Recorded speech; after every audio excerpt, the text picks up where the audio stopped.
podcast is part of the Sports Social Podcast Network. Good morning, good afternoon, good evening, wherever you are, whatever you're doing, and welcome to the episode of Transfer Gossip and Weekend Roundup from the EPL Index channel.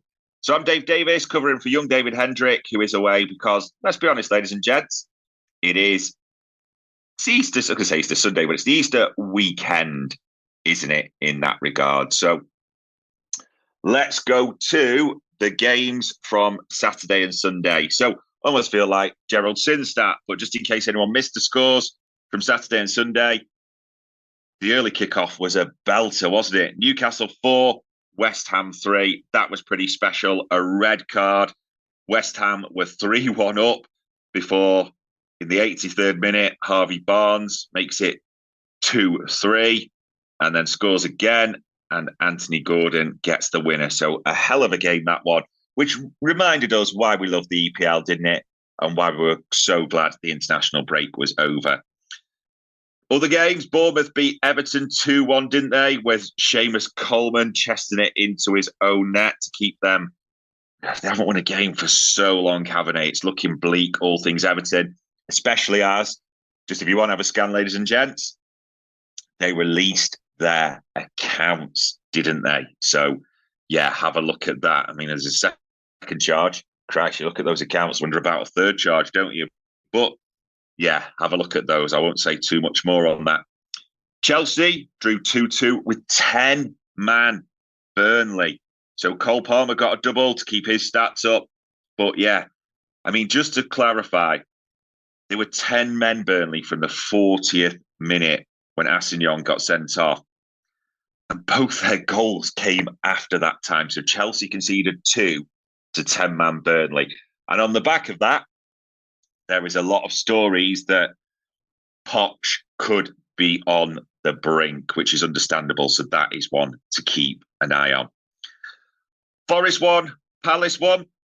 So Mateta scored early before Chris Wood. He has got a few goals for them, to be fair. Equalised for Forest. How valuable could that point be? Come the end of the season, we shall see.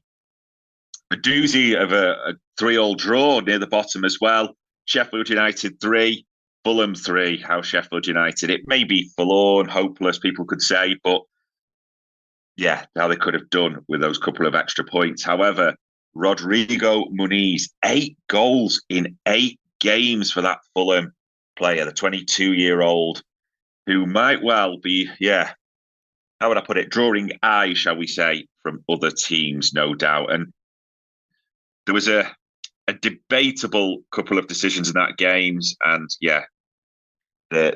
Chris Wilder, the Sheffield United manager, was careful not to say anything because he's been fined. And we know he's good for immediate comments, however ridiculous as well.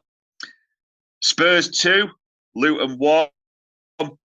So an interesting game where Luton went ahead early through Chong in the 3rd minute, an own goal on the 51st minute, but Tottenham leaving it late again, requiring Son to do the business in the 86th minute. So that took them 4th temporarily, because those were most of the 3 o'clocks, with Newcastle being the early game. However, in the 5:30, Villa beat Wolves 2-0, didn't they? So Diaby and Konsa, which took them back into 4th place. And then the evening kickoff, a fascinating game from Saturday. Brentford won, Manchester United won. I mean, United were hopeless, absolutely hopeless. There's no other way of describing it. And it looked like a robbery near the capital this time when Mason Mount put them ahead in the 96th minute. And you almost felt it coming because Brentford just spurned chance after chance, didn't they? And Mbeumo had hit the bar, Tony had hit the post. They had opportunities and they were passing them up at an incredible rate. However, Ivan Toney goes on a dance late on in the 99th minute. Christoph Ayer equalises. Very due, very fair, very due. But that was the Saturday games, wasn't it? And then Sunday, it did have a Super Sunday feel, as Liverpool beat Brighton 2-1 in the 2 o'clock kickoff. So Brighton went ahead in the 2nd minute, but Luis Diaz and Mo Salah with the winner there, which put Liverpool top of the league. And then the big game, the one that was sort of built up. And when you look back, you wonder why. It's understandable because of what's happened and the furore. But as BBC described it, a bitterly disappointing goalless stalemate at the Etihad, wasn't it? A City 0, Arsenal 0. I mean, it was a terrible game. All the pundits were admitting that afterwards. As probably the key snippets, in case you haven't seen it, ladies and gents, Roy Keane stating that Erling Haaland's sort of build-up play is akin to that of a League Two footballer. So that will be one of the headlines that comes out. But yeah, it was a hopeless stalemate, as they said. And as some reports say, so I'm quoting the Mirror and the Express as I'm looking here for your updates, 8 centre-backs on the pitch for most of the time. Swimsuit? Check. Sunscreen? Check. Phone charger? Check. Don't forget to pack the 5-Hour Energy. It fits great in a pocket or carry-on, and the alert feeling will help you arrive ready for anything. Now get 20% off when you use code 5HETRAVEL at 5hourenergy.com. Expires April 30th. One-time use only. Not valid with other discounts. Remember, visit 5hourenergy.com and use code 5HETRAVEL to save 20%.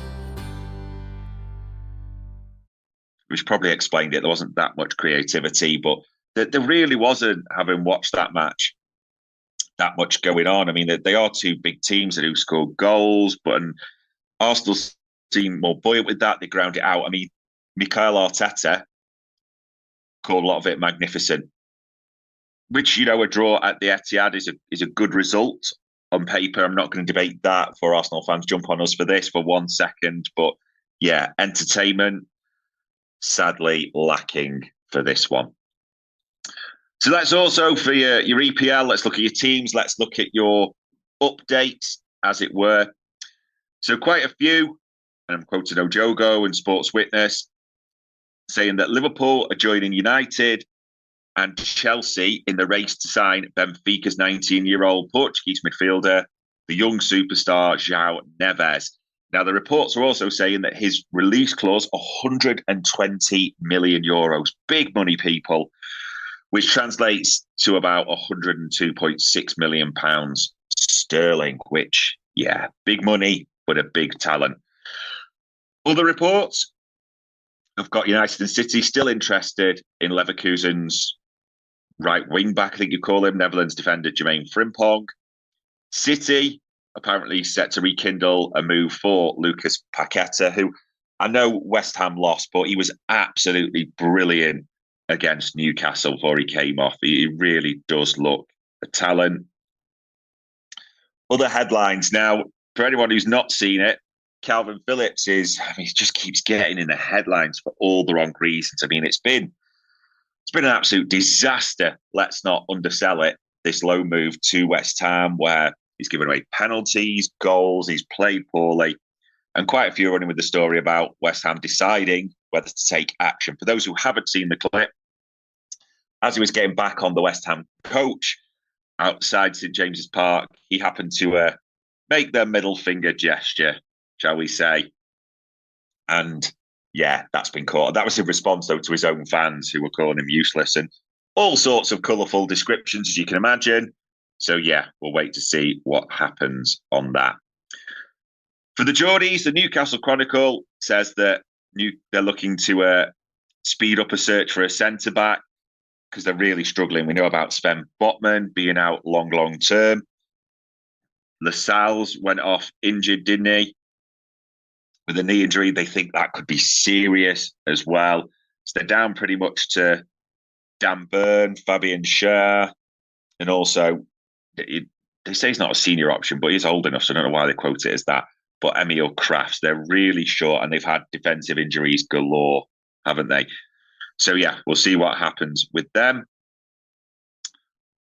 Other ones as well, and it's a bit of a Spanish story. It's from Sport, but it kind of links to the Prem, so I think it's worth mentioning. Rafinha, the former Leeds boy who moved to Barcelona for big money, saying that Barcelona are willing to listen to offers. And the reason I'm saying it is because the article does quote a few Premier League sides, especially Spurs, having an interest in the Brazilian international.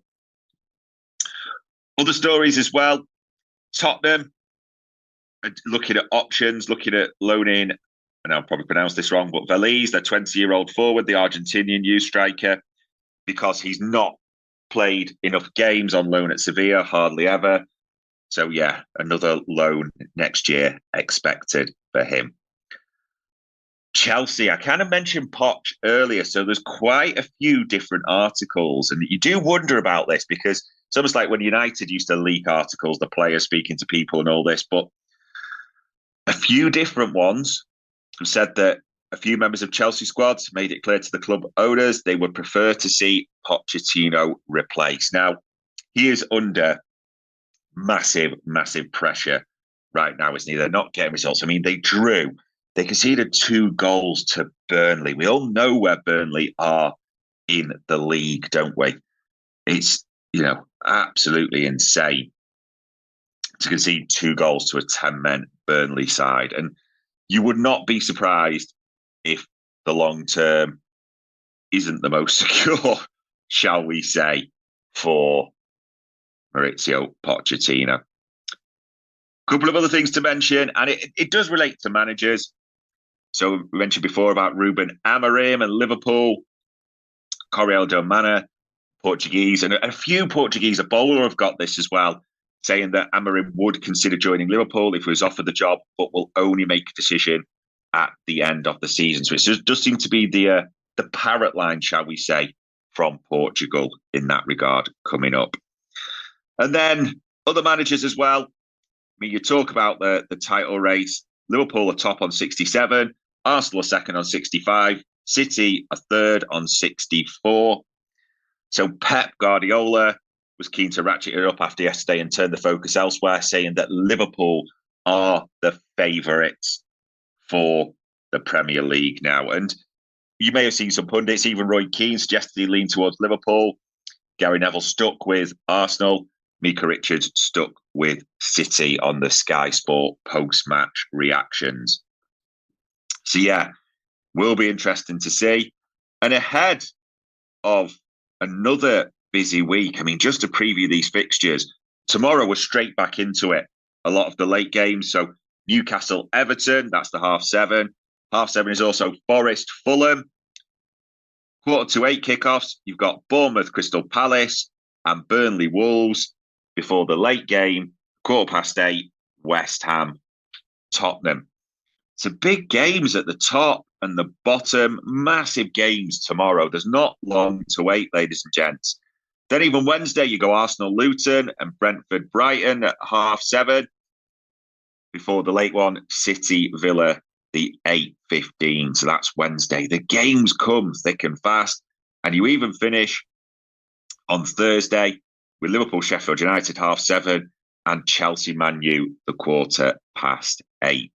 So that's Thursday. And that's before the full schedules on Saturday and Sunday. So, yeah, like we say, your day of rest almost today. And then tomorrow, we are straight back into it, ladies and gents, with relegation, top 4, Europe, Champions League, the title race. So we'll even know more after Thursday. There's no rest at all, ladies and gents. But we hope you enjoyed the EPL roundup. We hope you keep peeled to everything. Enjoy your Monday. Enjoy your week. Enjoy the Barclays. And we'll speak soon. Sports Social Podcast Network.